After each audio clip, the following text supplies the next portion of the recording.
Students, let's continue our electrical properties of electric field lines. हमने last में क्या पढ़ा था कि electric field lines never form a close loop वो फॉर्म नहीं करती क्योंकि वो पॉजिटिव से निकल के नेगेटिव पे क्या हो जाती है एंड, और इसका दूसरा रीज़न क्या है, it is conservative in nature. ठीक है, कंजर्वेटिव वो फोर्सेस होते हैं जो जिनके लिए work done for that surface is zero.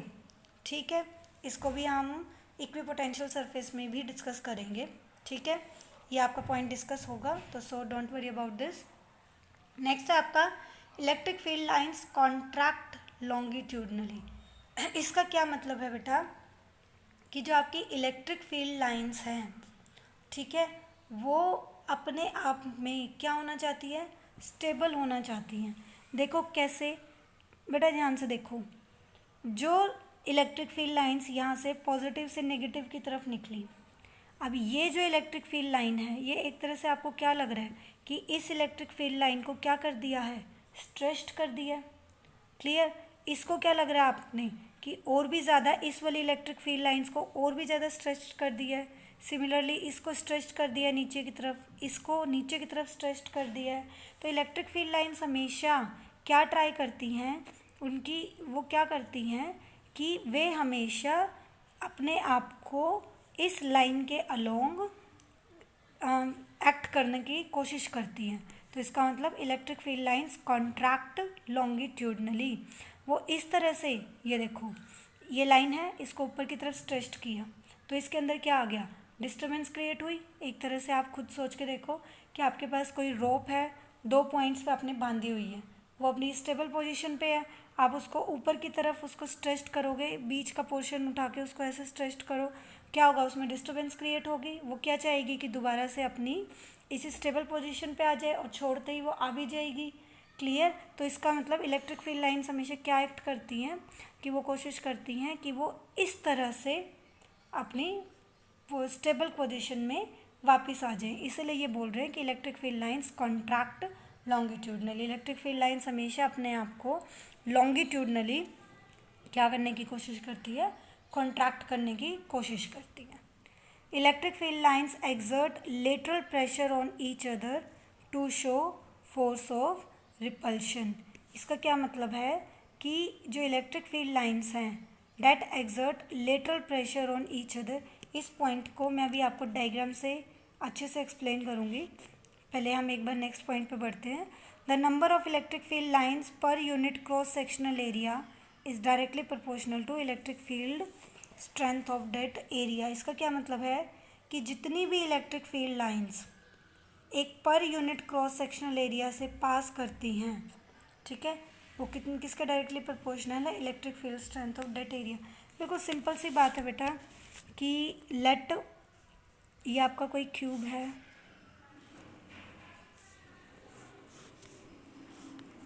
ये आपका कोई क्या है, sorry, this is a cube. ठीक है, यहाँ से आपकी कुछ इलेक्ट्रिक फील्ड लाइंस एंटर करी. ठीक है, ठीक है, यहाँ से पर यूनिट एरिया से इलेक्ट्रिक फील्ड लाइंस, सॉरी, यहाँ से आपकी इलेक्ट्रिक फील्ड लाइंस क्या करेंगी, बाहर निकलेंगी. पर यूनिट एरिया जितनी इलेक्ट्रिक फील्ड लाइंस आपकी पास करेगी, ठीक है, वही आपकी क्या बताएगी, electric strength of that area. जितनी ज़्यादा इलेक्ट्रिक फील्ड लाइंस पास करेगी, इलेक्ट्रिक फील्ड स्ट्रेंथ उतनी ही ज़्यादा होगी. इलेक्ट्रिक फील्ड की लाइंस क्या हैं आपकी, it depicts the electric field. तो जितनी ज़्यादा इलेक्ट्रिक फील्ड लाइंस होंगी, इलेक्ट्रिक फील्ड स्ट्रेंथ भी उतनी ही ज़्यादा होगी. तो ये सिंपल सा कंसेप्ट है आपका एक. Okay, these lines can pass through an insulator, क्योंकि इंसुलेटर के अंदर चार्ज रेजिड या आप बोल सकते हो कि स्टे होता है. These line can not pass through a conductor, ये मैंने आपको ऑलरेडी बता दिया. ठीक है. If we draw a tangent at any point of electric field line with get direction of electric field, ये भी मैंने आपको बता दिया.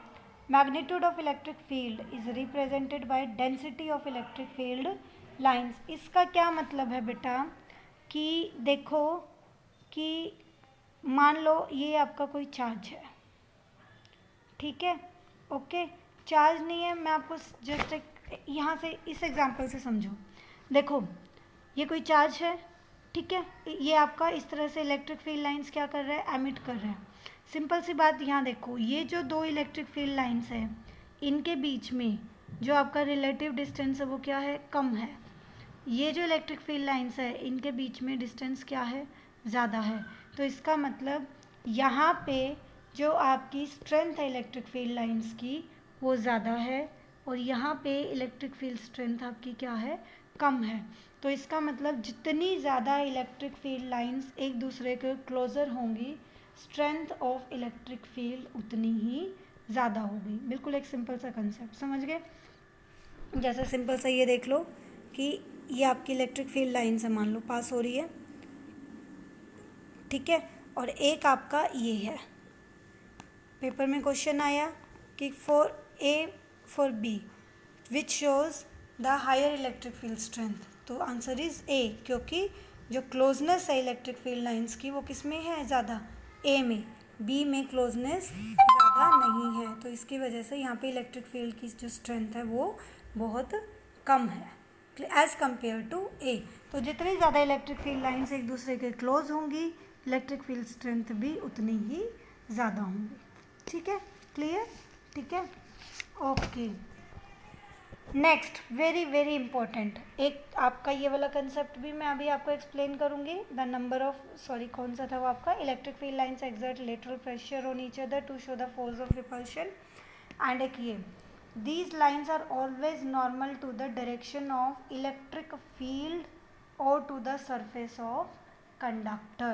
क्या कह रहा है, जो आपकी इलेक्ट्रिक फील्ड लाइंस होती हैं they are always normal to the direction of electric field। जो आपकी इलेक्ट्रिक फील्ड की डायरेक्शन होगी, इलेक्ट्रिक फील्ड लाइंस हमेशा उसकी क्या होती है, परपेंडिकुलर होती हैं, या फिर कंडक्टर के हमेशा ये क्या होती है, परपेंडिकुलर। ओके, इसको देखो बेटा, एक्सप्लेन कैसे करना है आपने। लेट देखो, ये आपका कोई कंडक्टर है, क्लियर, ओके, ठीक है। पहले इसमें देखो, फिर मैं आपको समझाती हूँ। ये आपका कोई कंडक्टर है, ठीक है। लेट इलेक्ट्रिक फील्ड की डायरेक्शन इस कंडक्टर के ये है, क्लियर, ठीक है, okay. Let this is a conductor, this is the direction of electric field. Electric field की डायरेक्शन ये है। अब इसके दो कंपोनेंट्स होंगे, एक आपका हॉरिजॉन्टल और एक आपका, sorry this is your vertical. Let horizontal के साथ ये कितना एंगल बना रहा है, थीटा, ठीक है। थीटा ये बना रहा है, तो ये कंपोनेंट क्या हो जाएगा, ई cos theta, and what would be this component, E sine theta, okay. Similarly ये यहाँ पे दिखा रहा है, ये आपका कोई कंडक्टर है, ये ई की इलेक्ट्रिक फील्ड की डायरेक्शन है, ठीक है। ये थीटा एंगल है आपका, ये क्या है, E cos theta, and this is E sine theta. Let E makes any angle theta to the surface of conductor. ये सरफेस ऑफ कंडक्टर के साथ कितना एंगल बना रहा है, थीटा, ओके। अब बहुत सोच समझ के मुझे एक बात का जवाब दो। जो चार्ज यहाँ पे है, ये कंडक्टर है, आपको पता है कि चार्ज इस कंडक्टर की सरफेस पे ही होगा, वो इधर उधर मूव नहीं कर सकता, क्योंकि सरफेस पे आने के बाद चार्ज क्या हो जाता है, यूनिफॉर्मली डिस्ट्रीब्यूटेड। इसका मतलब वो चार्ज आपका इधर मूव नहीं कर रहा, ठीक है। तो इसका मतलब जो चार्ज यहाँ पे है, late plus Q charge, charge तो इस तरह से क्या हो चुका है, यूनिफॉर्मली डिस्ट्रीब्यूटेड हो चुका है। अब वो चार्ज क्या नहीं कर रहा, हमारा मूव नहीं कर रहा। अब चार्ज मूव नहीं कर रहा, ये इलेक्ट्रिक फील्ड का कंपोनेंट क्या है, ई कॉस थीटा। लेट ये चार्ज है आपका क्यू, तो इस क्यू पे इस इलेक्ट्रिक फील्ड की वजह से फोर्स कितना लग रहा होगा, Q E cos theta. Component तो यही है, यही एक हॉरिजॉन्टल कंपोनेंट है जो इसको मूव कराएगा, क्लियर है। मैं क्या कह रही हूँ, ये प्लस क्यू चार्ज है, ठीक है। ये आपका यहाँ पे स्टैटिक है, हिल नहीं रहा, ठीक है। क्यों, क्योंकि ये चार्ज आपका सरफेस पे क्या हो जाता है, यूनिफॉर्मली डिस्ट्रीब्यूटेड, ठीक है। बट यहाँ पे इस चार्ज पे इस इलेक्ट्रिक फील्ड की वजह से कोई फोर्स तो लग ही रहा है, ठीक है। हॉरिजॉन्टल कंपोनेंट कौन सा है जो इस चार्ज को हॉरिजॉन्टली मूव करेगा, ई कॉस थीटा, ओके। तो इसका मतलब फोर्स क्या हो गया, Q E cos theta. But हमें पता है इस चार्ज के लिए फोर्स तो कितना है, ज़ीरो, क्योंकि चार्ज तो मूव ही नहीं कर रहा। तो इसका मतलब ये वाला कंपोनेंट क्या है, ज़ीरो ही है, ये फोर्स ज़ीरो है, ठीक है। चार्ज तो ज़ीरो हो नहीं सकता, इलेक्ट्रिक फील्ड भी ज़ीरो है नहीं, तो इसका मतलब क्या ज़ीरो है, कॉस थीटा आपका ज़ीरो है। और थीटा ज़ीरो कब होता है, जब थीटा कितना होता है 90 डिग्री। इसका मतलब ये जो ई है, क्लियर, इसका मतलब क्या है कि थीटा कितना आ गया आपका 90 डिग्री। और थीटा क्या था, electric field makes an angle theta to the surface of conductor. इसका क्या मतलब है कि जो आपकी इलेक्ट्रिक फील्ड लाइंस हैं, ठीक है, इलेक्ट्रिक फील्ड लाइंस और are the perpendicular to the surface of conductor. Theta 90 degree है, थीटा 90 डिग्री का मतलब ये थीटा 90 आपका पूरा क्लियर, ठीक है। थीटा 90 इसका मतलब जो भी इलेक्ट्रिक फील्ड लाइंस किसी भी कंडक्टर से निकलती हैं वो हमेशा उसके कैसे निकलेंगी, perpendicular. Always keep in mind, क्यों, क्योंकि ये मैंने आपको एक्सप्लेन कर दिया। हॉरिजेंटली आपका ई कॉस थीटा ये कंपोनेंट है। लेट मैं आपको एक बार और एक्सप्लेन कर रही हूँ बेटा, लिसन केयरफुली। ये आपका इलेक्ट्रिक फील्ड है। लेट ये इलेक्ट्रिक फील्ड आपकी सरफेस ऑफ कंडक्टर के साथ एक थीटा एंगल बना रही है, क्लियर, ओके, ठीक है। लेकिन हमें पता है कि ये जो चार्ज है अब कंडक्टर के सरफेस पे ये मूव तो कर ही नहीं रहा, इसको इधर मूव कराने के लिए इस पर क्या फोर्स लग रहा होगा, Q E cos theta. But ये फोर्स तो कितना है, ज़ीरो, क्योंकि चार्ज मूव नहीं कर रहा। फोर्स ज़ीरो कब होगा, क्यू ज़ीरो हो नहीं सकता क्योंकि चार्ज की कुछ ना कुछ तो मैग्नीट्यूड है ही। ई ज़ीरो नहीं हो सकता, तो इसका मतलब क्या चीज़ ज़ीरो है, कॉस थीटा। और theta zero, cos theta zero कब होता है, जब थीटा कितना होगा 90 डिग्री, क्लियर। इसका मतलब थीटा हमारा यहाँ पे क्या है 90 डिग्री। इसका मतलब इलेक्ट्रिक फील्ड लाइंस हमेशा सरफेस ऑफ कंडक्टर के साथ कितने डिग्री एंगल बनाती है आपका 90 डिग्री। इसका मतलब क्या है कि जो प्लस क्यू चार्ज आप ये लोगे, यहाँ से जो आपकी इलेक्ट्रिक फील्ड लाइंस निकलेगी पहले वो आपको कुछ इस तरह से परपेंडिकुलर बना के दिखानी है, ठीक है। फिर वो आपकी क्या करेगी, डाइवर्ज करेगी, clear. First it should be perpendicular, उस पॉइंट पे जहाँ से भी आप इलेक्ट्रिक फील्ड निकालोगे वो क्या होनी चाहिए, परपेंडिकुलर। ये प्लस क्यू चार्ज है, मैंने यहाँ से निकाला, इसका परपेंडिकुलर यही होगा। तो ये पहले ऐसे, अगर मान लो यहाँ पे एक और प्लस क्यू चार्ज है, ठीक है, ये पहले ऐसे निकलेगी और फिर इसको ऐसे बनाना है। आपको इसको ऐसे नहीं बनाना कि आप इसको सीधा ऐसे निकाल दो, no, this is a wrong way, ठीक है। तो पहले आप इसको परपेंडिकुलर, अब यहाँ पे इस पॉइंट पे परपेंडिकुलर क्या होगा, ऐसे, तो पहले आप इसको थोड़ा सा ऐसे करोगे, then it will be called. Keep in mind, हमेशा electric field lines surface of conductor के कैसे निकलेगी, परपेंडिकुलर, ओके, क्लियर। आपको ये क्वेश्चन भी मिल जाएगा जिसके अंदर आपको 4 इलेक्ट्रिक फील्ड लाइंस दे रखी होंगी, जिसमें से आपसे पूछ लेंगे बताओ इनमें से ठीक कौन सा है। सारी एक जैसी होंगी, ठीक है, चारों डायग्राम एक जैसे होंगे। कन्फ्यूज़न होगी इसमें कि ये तो चारों एक जैसे हैं, तो इसमें गलती क्या है, गलती क्या होगी कि वो जो लाइंस हैं आपकी वो सरफेस के परपेंडिकुलर नहीं होगी। तो आपको ये चीज़ बहुत अच्छे से ध्यान रखनी है। आई थिंक टॉपिक अच्छे से क्लियर है सबको। This is electric field lines, okay. एक लास्ट पॉइंट इसमें जो है वो है आपका कि number of lines assume to be linked with a unit charge are 1/ε0।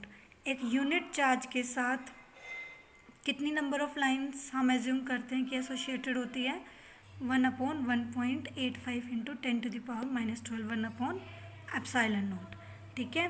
मतलब एक यूनिट चार्ज है आपका, मतलब प्लस क्यू यूनिट चार्ज ले लो, ठीक है। इसमें से कितनी फील्ड लाइंस आपकी निकल सकती हैं, 1/1.85 इंटू 10⁻⁻12, क्योंकि यही इसकी क्या है, जिस भी मीडियम में रखोगे 1/ε क्या है, permittivity of that medium, clear, ठीक है। अच्छे से टॉपिक क्लियर है। अब आपका जो ये एक पॉइंट रह गया है, the number of electric field lines exert lateral pressure on each other to show force of repulsion. ये मैं आपको अच्छे से एक बार डायग्राम से एक्सप्लेन करूँगी, ठीक है। नेक्स्ट वीडियो में मैं आपको इसको एक्सप्लेन करती हूँ। एक आपका इसमें ये पॉइंट रह गया है कि देखो बेटा, जो आपकी इलेक्ट्रिक फील्ड लाइंस आप प्लस क्यू चार्ज की वजह से बनाते हो, वो कैसे बनाते हो, ये यहाँ पे ज़्यादा स्ट्रॉन्ग, फिर वीक, फिर थोड़ी और वीक हो गई, थोड़ी वीक होती गई। इसका मतलब ये यूनिफॉर्म इलेक्ट्रिक फील्ड तो नहीं है, अब आपसे कोई पूछ ले कि यूनिफॉर्म इलेक्ट्रिक फील्ड आपको कब मिल सकती है, क्योंकि ये इलेक्ट्रिक फील्ड तो किस पे डिपेंड कर रही है आपकी, डिस्टेंस पे। डिस्टेंस बढ़ेगा इलेक्ट्रिक फील्ड घटेगी, ठीक है। तो यूनिफॉर्म इलेक्ट्रिक फील्ड तो नहीं बनी, तो ये आपकी एक अरेंजमेंट है, ठीक है। अगर आपके दो पैरेलल प्लेट्स आप रख देते हो तो उनके बीच में जो इलेक्ट्रिक फील्ड लाइंस आती हैं वो कैसी होती हैं आपकी, field lines are parallel and equidistance, मतलब यूनिफॉर्म इलेक्ट्रिक फील्ड मीन्स आपके पास अगर आप दो पैरेलल कंडक्टर रख दो, दो कंडक्टर की प्लेट्स रख दो, उनके बीच में देखो, इसका मतलब ये है कि ये आपकी एक पैरेलल प्लेट है, ये आपकी एक पैरेलल प्लेट है, लेट इस पे पॉजिटिव चार्ज है, इस पे नेगेटिव चार्ज है, ठीक है। पॉजिटिव से इलेक्ट्रिक फील्ड लाइन निकलेगी और नेगेटिव पे क्या करेंगी, जाके एंड होएंगी, ठीक है, क्लियर। तो ये आपके डिस्टेंस पे डिपेंड नहीं करती, ये आगे अब आपका प्रूफ भी आएगा। तो इस केस में जो ये इलेक्ट्रिक फील्ड है ये कैसी है आपकी, यूनिफॉर्म, क्योंकि डिस्टेंस के साथ ये आपकी डिक्रीज नहीं हो रही, इनका जो मैग्नीट्यूड है वो क्या है, कांस्टेंट। तो what is the example of uniform electric field, two parallel plate conductors placed at some distance apart, ठीक है, ओके।